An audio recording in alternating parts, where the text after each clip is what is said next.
Hey everybody, welcome to Harmon Garage. I'm Aaron, and it's another day in the life of a truck enthusiast. So, I got a truck sitting here right behind you guys in front of me that I wasn't going to introduce to the channel yet. I recently acquired it, and I've got a huge plan for this truck. Not going to reveal any of that yet because I kind of already got in my mind what I want to do for a reveal on the project. And I've got this and this and this and that take precedence over it right now, and I got to collect a bunch of parts for that project, and I kind of got to collect a lot of money too, because some of the stuff that I'm going to be doing to it is going to be expensive. So that being said, here it is. I haven't put an official name on this truck yet, and I don't want to give you guys ideas of names that I have, because it'll kind of give away what the big project's going to be. Yeah, so the reason I got this pulled up here is somebody reached out to me last night on Facebook and said, hey Aaron, I need a small block Chevy motor to get my square body running and driving. I don't care what it is, yada yada yada, I need a motor, what do you got? Well, this motor, which I'm not even sure yet what it is. I'd like to say it's a 350, but I could be wrong. This should tell me right here. Where am I looking?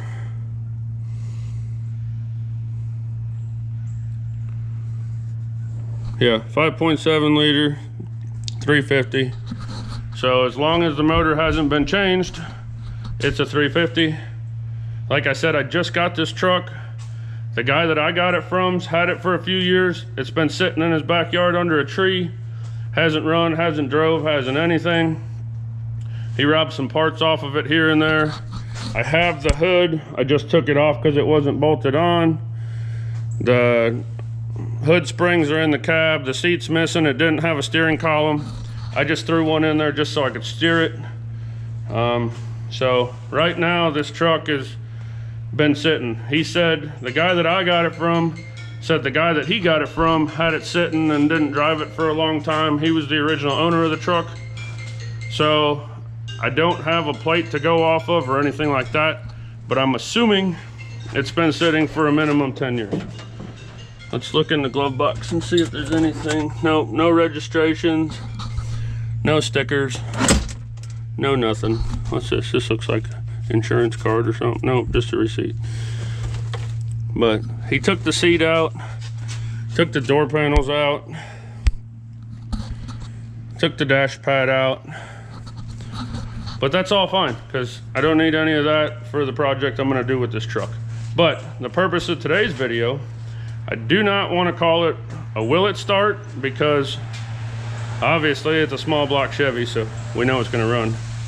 I just want to go through the fine points, get this thing started up, see how it's going to run before I offer it to anybody, because I don't want to say, oh yeah, I got a motor that I heard ran when it was parked, give me some money and come take it. I'm not that type of person. If I'm going to sell something to somebody, I want to make sure that it's at least decent. I mean, if it runs good and it's not dumping oil all over the floor and it's not pumping a gallon a minute out the tailpipes, then I believe that's what he's looking for. He said he needs a running motor to put in his square body. He said he doesn't care what it is, he just needs a motor to put in his truck. So I'm guessing he just wants something that's going to run and drive, but I'm gonna check it out and make sure it's at least going to run and drive. I mean, if he's got to put 5 quarts of oil a week in it, then I won't even sell it to him. I'm just not that type of person. Whether he wanted it or not, said, oh, it runs, just bring it to me. No, I'm not going to give you junk.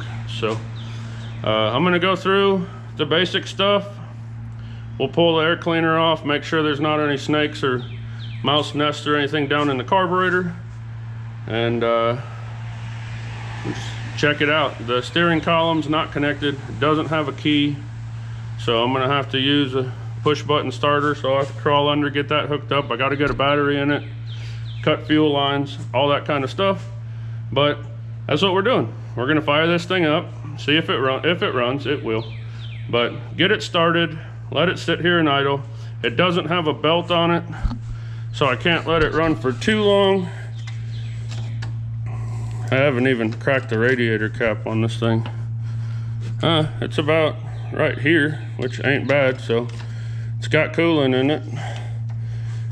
And there's nothing running on the ground, so the freeze plugs aren't pushed out, so that's a step in the right direction already. So let me get some stuff together, let me get set up. We'll start digging into this thing and seeing what we got. All right, first thing I'm gonna do, get this air cleaner off.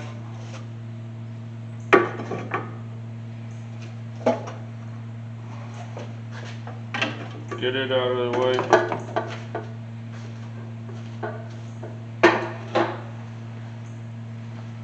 I want to check and make sure my carburetor's not stuck.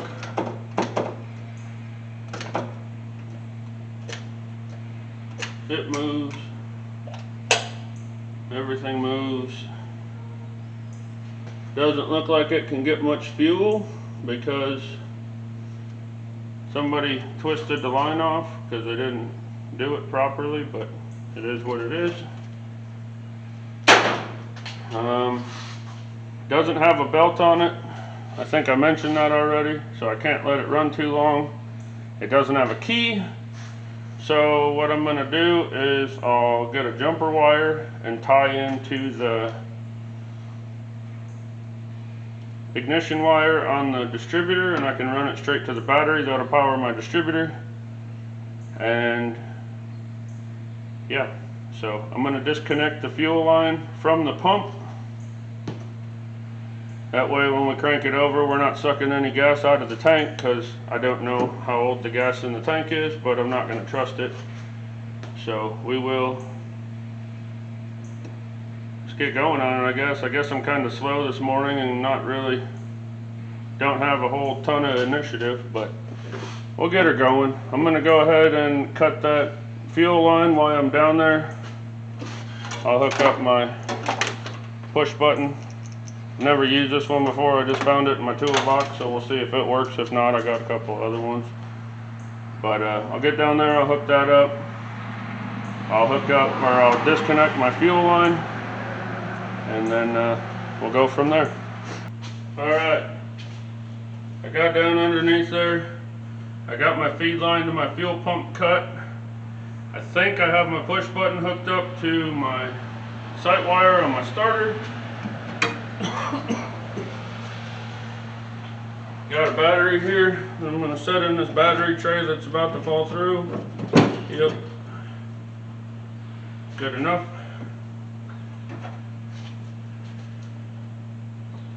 I'm not going to worry about hooking up the power to the ignition or anything yet. I just want to make sure that this thing cranks. So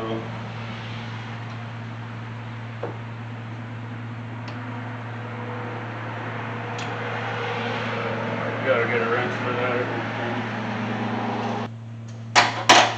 I don't want to hook up too much stuff on this truck anyways. I kind of just want power strictly to the motor and the just to the motor, because I don't know how well you guys can see this, but a lot of the harnesses have been cut to rob pigtails and so on, and I don't need a bunch of power going to places that don't need to be right now. So hopefully we're just powering up the motor and I don't burn this truck to the ground.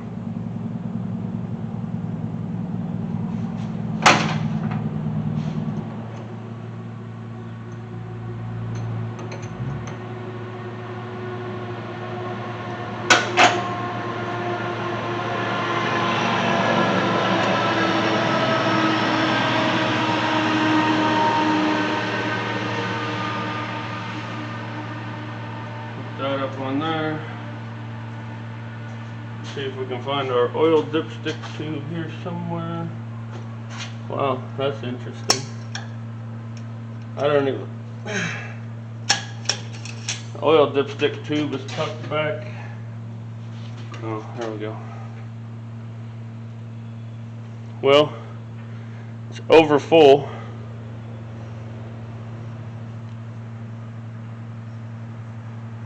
Kind of smells like gas, or oil I mean.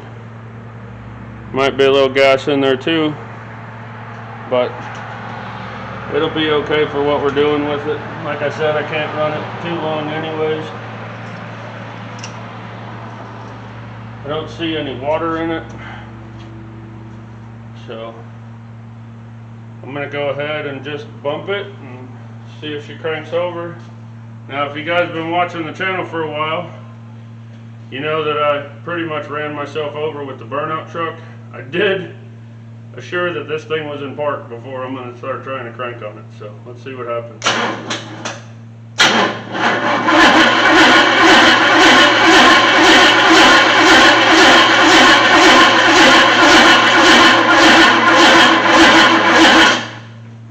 Alright, well, it cranks pretty good. And it sounds pretty even, like it's got fairly even compression across the cylinders. Don't know how much compression that is, but sounds like it's got pretty even compression. So I'm going to get a jumper wire, and I'm actually going to make a jumper wire because I'll just unplug the power to the coil from the coil, and I'll just get a wire with a female spade on it, and I can plug it in there. And then I can take it over there with an alligator clip or something and hook it on the battery. And then if the truck runs and I want to shut it off, I can just unhook it from the battery and it'll shut the truck off. So if you're a thief, don't pay attention to what I'm doing because I'm basically telling you how to hotwire a Chevy truck. So this never happened. But if you're doing something similar to what I'm doing and need to get one running without a key or something, this is how you do it. So let me go get a wire ready to make up here and we'll get power to that coil. Alright, I got a wire made up here and I couldn't find anything with alligator clips on it. I thought I had one, but I guess not. So we're just gonna, oh, that's good. Oh, well, that changes things a little bit. I just went to lean on this distributor cap and it was loose, and when I pulled the cap up to check it, we're missing spark plug wires. Well, there's the wire that's missing. The cap appears to be broke, but we'll see how it does. And the control module and the rotor are missing. So let me go digging through some of my stuff over here and see if I have a control module and a rotor. I should somewhere, but let me look and see what I can find. Well, you really can't make this stuff up. Like, I didn't do this for video or nothing. This is actually how I found it.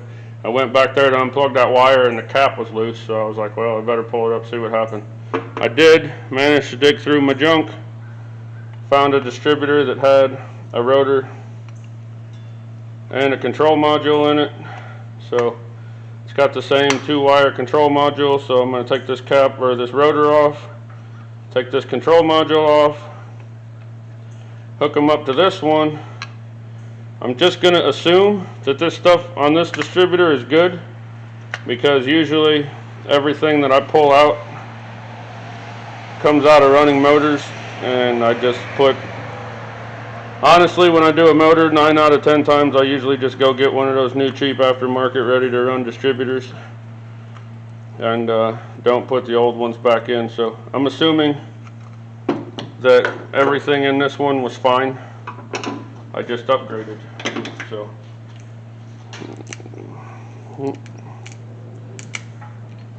So for those of you that aren't real familiar with this and don't know, this right here is your control module for your ignition.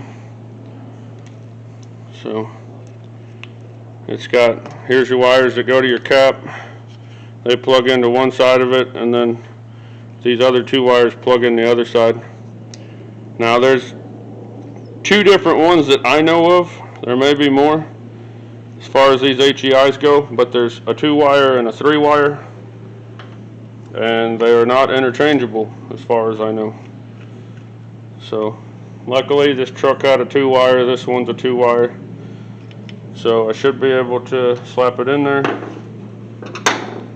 and see what happens.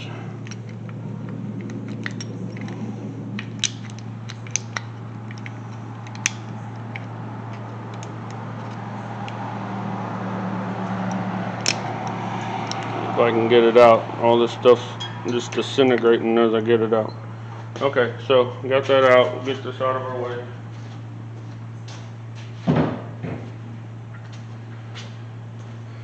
So here's your control module. That's what it looks like.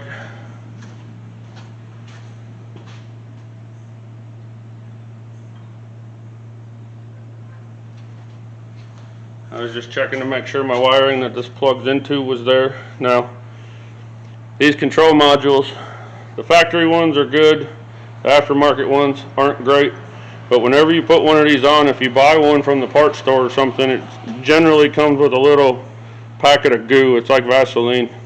You want to make sure that you put that on here really good before you put it down on there. I'm going to go get some dielectric grease because that's what I have, and I'm going to put it on there and put this in there, because if this motor is good and I do sell it to the gentleman, at least I'll know that this was installed properly if he just runs it like it is. So I'm going to put some dielectric grease on there and we'll install it back in the distributor. You really only need to just put a thin layer on there, but the dielectric grease I got's in like a big deal and a lot came out, so is there ever such a thing as too much? If a little bit's good, a lot of bit's great, right? Not always. So I'm going to climb back up in here, try to get this thing reinstalled, which hopefully will be easier than I think it's going to be.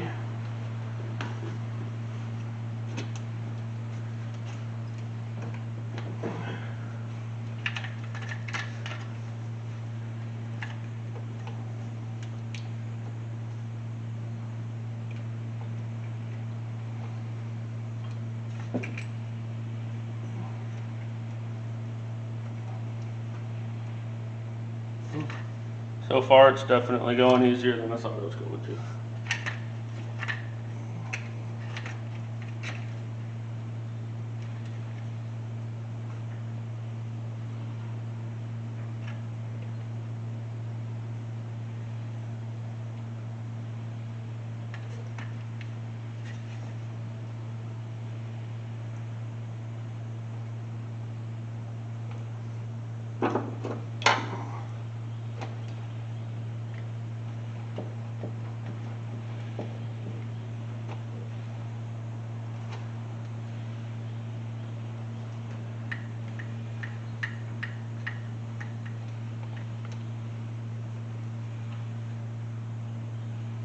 Alright, that's on. Now your rotor, you don't know this, it's got a notch next to one of the screws which will only allow it to go on one way. So providing this distributor hasn't been pulled out, which I don't think it has because it seems like they just took the cap off and robbed parts out of it, distributor should still be in time. I put this rotor on right, we should be good to go. So I'm going to look here, find where my tab is. It can only go one way.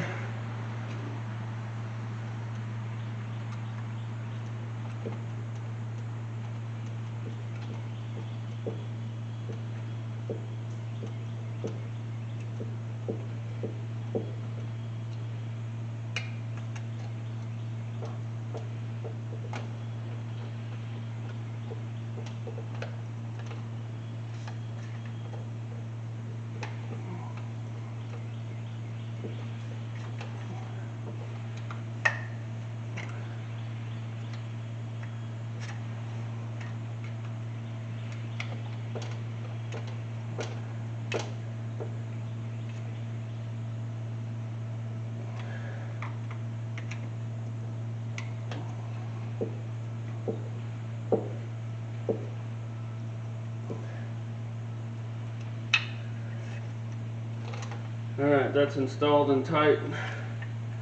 Now same thing with your cap. It's got a notch in it. It can only go on one way. So, right there.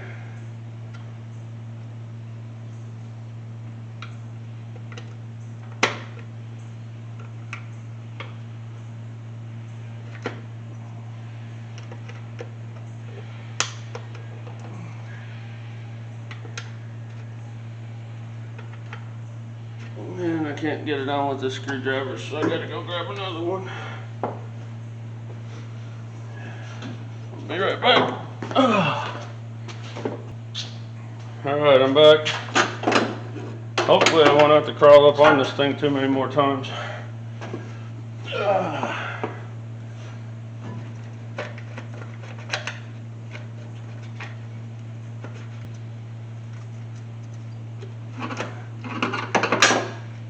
That's good.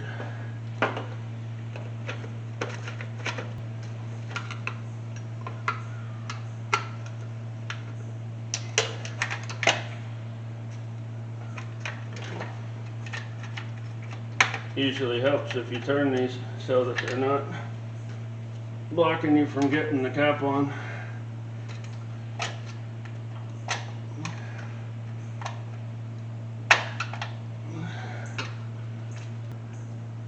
Make sure all my wires are still hooked up. Put back on the ones that I took off. My ignition wire is unplugged now. So I got my wire with my end on it. Let's bring it over here.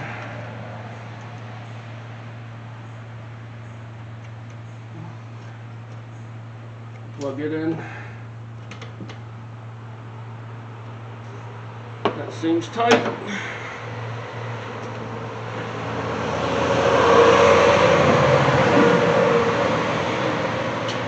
Rather than pulling the spark plug out or any of that stuff that I should be doing, I'm just going to pour a little bit of gas down in the carburetor, hook my ignition wire up, hit the button, see if she tries to run. If she tries to run, she has spark.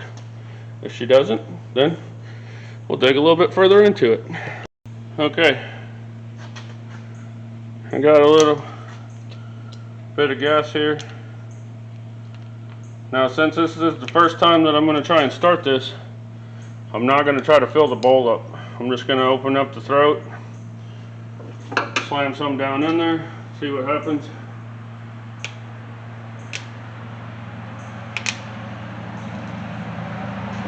A little bit of that. And even though I know this one's in park, I'm going to stand off to the side while I try to start it. And hope that Rum Runner doesn't end up being its brakes. So I'll get my ignition wire hooked up. I'll grab our button and see what happens.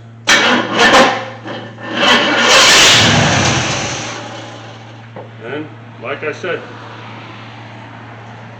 small block Chevy. It's not will it run, it's how well will it run. So I'm going to try to go ahead and fill the bowl up now. I know it's got oil in it. I know it's gonna start, and I didn't hear any rods trying to get out of the oil pan, so see if we can get it to run for another second. If it runs for another second or two, I'll crack loose that fuel line coming up from the pump and see if the pump's working, run some fuel through it, and then I'll let it run long enough to see if it's smoking or anything. But here we go.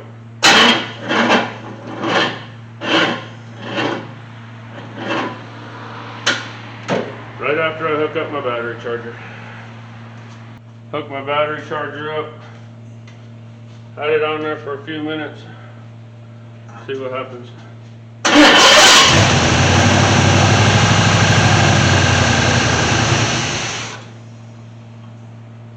Still sounded good.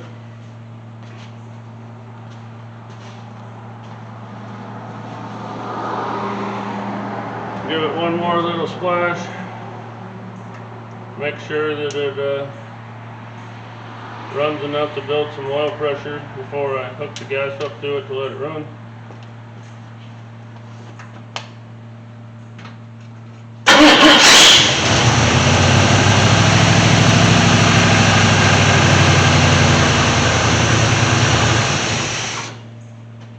Alright, well, sounds pretty good. I'm going to go ahead and disconnect that line on the fuel line going into the carburetor. Like I said, it's crimped off really bad. I'll show you guys more of an up close thing after I take it off, but I'm going to take that off. If there's a filter in there, I'm going to take it out.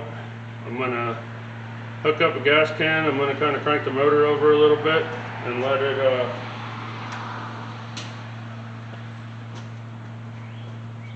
it pump through that line in case there's anything crappy in the pump or in that line. I'll blow it out so I don't put any more junk in the carburetor. And I'll hook it back up and we'll see if it'll run from an external gas can. Alright, so we got our line, the fuel line going into the carburetor here.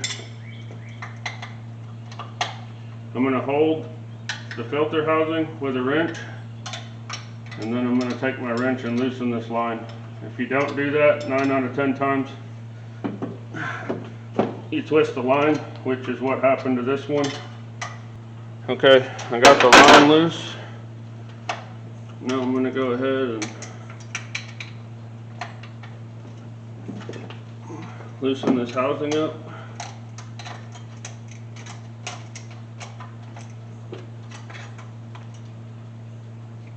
Take it out. Now, if you guys aren't familiar with quadrajets,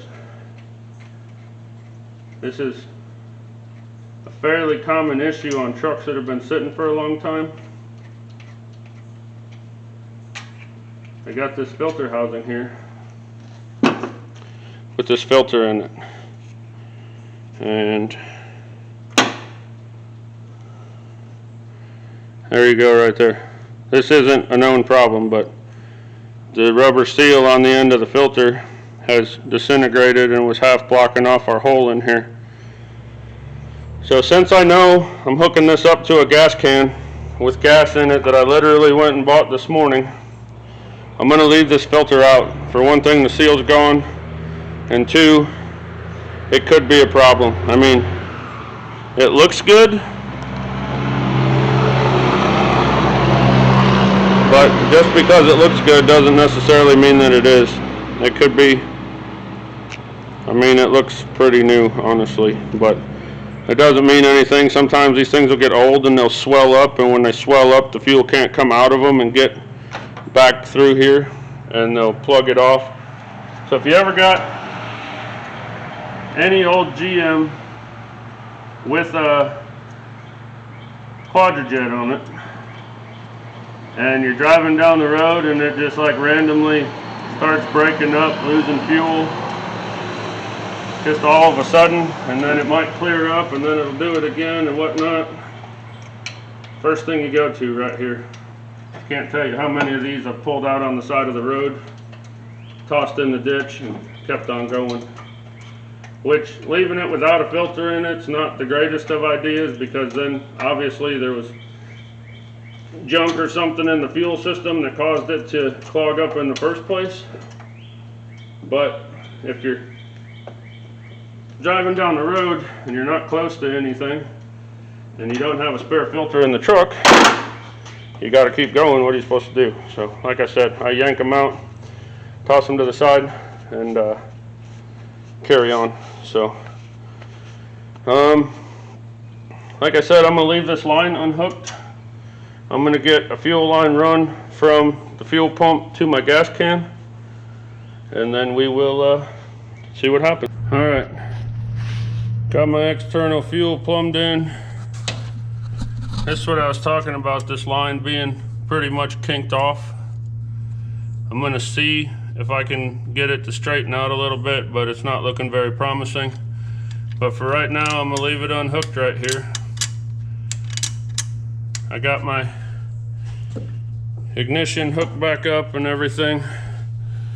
I'm just gonna send a little bit more down the chute, and hopefully that fuel filter will prime, or that fuel pump will prime up, and see what happens.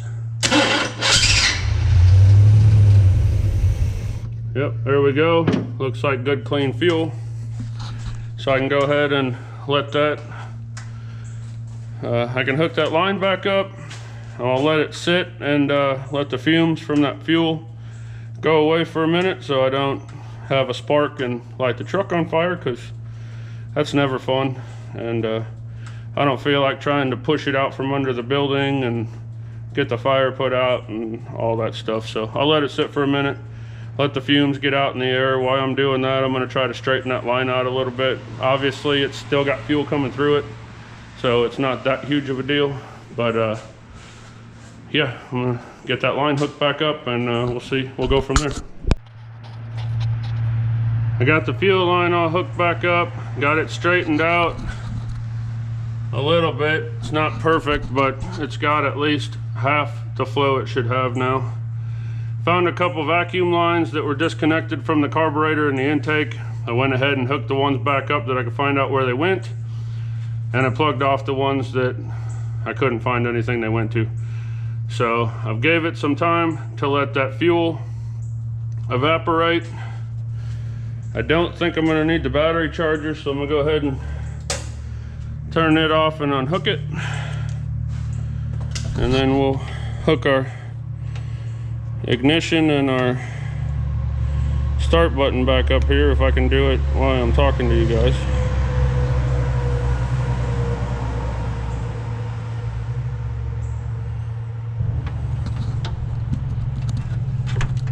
Sorry for the bad video, but I gotta get that hooked back up. Okay, so we know the fuel pump's working. We know we're hooked up to fuel. I'm gonna give it just a little bit so that it can get some fuel in the carburetor, and hopefully the needle and seat's not stuck and it don't start pouring out the top. So let's see what happens.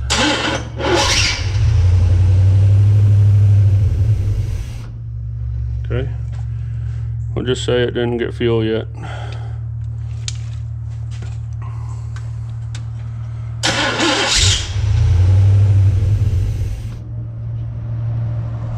One more try, and then we'll assume the needle and seat is stuck closed.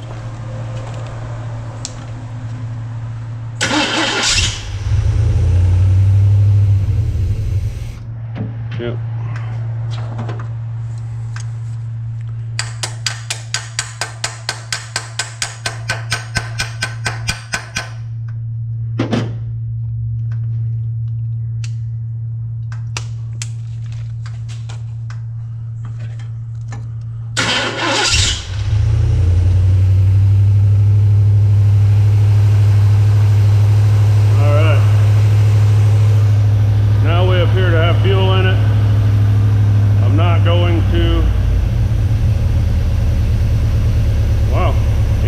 Down.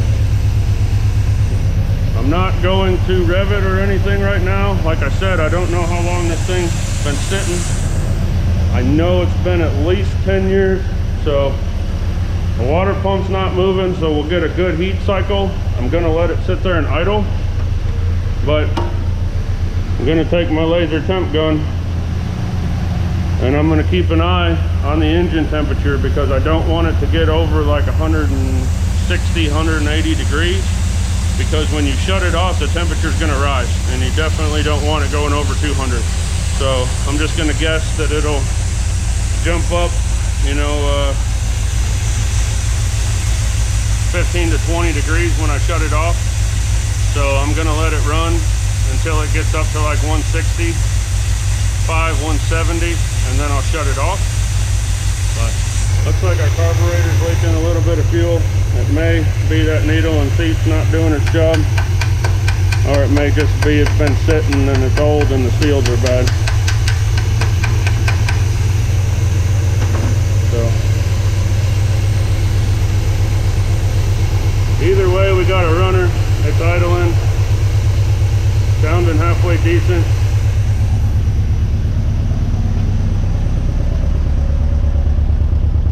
Doesn't really appear to be smoking. Smells like it's running a little rich, but that's to be expected. That carburetor's been sitting for a long time. Yeah, I don't see it smoking at all. We'll see what happens when hey, oil pressure gauge is reading, I think. We'll go with the fact that it is.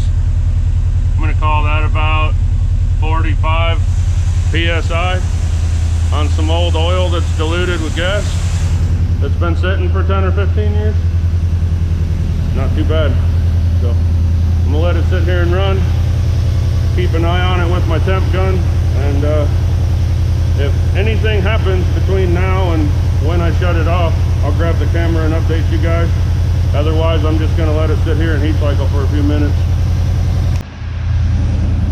All right, well, you can probably hear the truck running in the background. I found a belt hanging over on the wall that would fit. So the water pump's turning, I can let it run a little bit longer. Pulled the radiator cap off to make sure that it was flowing fluid, which it is. It hasn't dripped a single drop of anything on the ground since I've had it up here. So, pretty solid. Doesn't even have any lifter noise or nothing after sitting all that time. Oil cap's not in. No blow-by coming out. Dipstick looks clean, no water or nothing.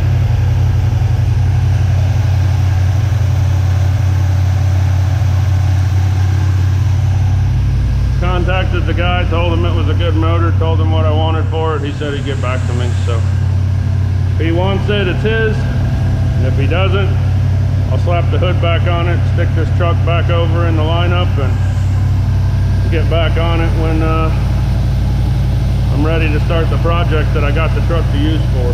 So that's it, I guess. Running good, doing its thing. I'm gonna leave it alone. I'm not even gonna try to drive it or nothing. I don't need the transmission right now. I don't care if it's good or not.